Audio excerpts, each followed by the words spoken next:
Pada hari ini, saya Muhammad Nazarudin, Ketua Umum Partai Rakyat Indonesia, akan melantik saudara-saudara sebagai pengurus lembaga bantuan hukum rakyat Indonesia masa bakti 2026. Apakah semuanya bersedia? Yang misalnya mempengaruhi tidak baik, tidak ada masalah. Karena negara ini negara demokrasi.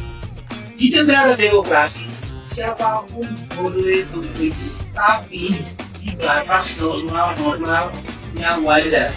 Tidak boleh sampai melakukan hal-hal yang tidak baik, apalagi sampai melakukan langkah-langkah mantap.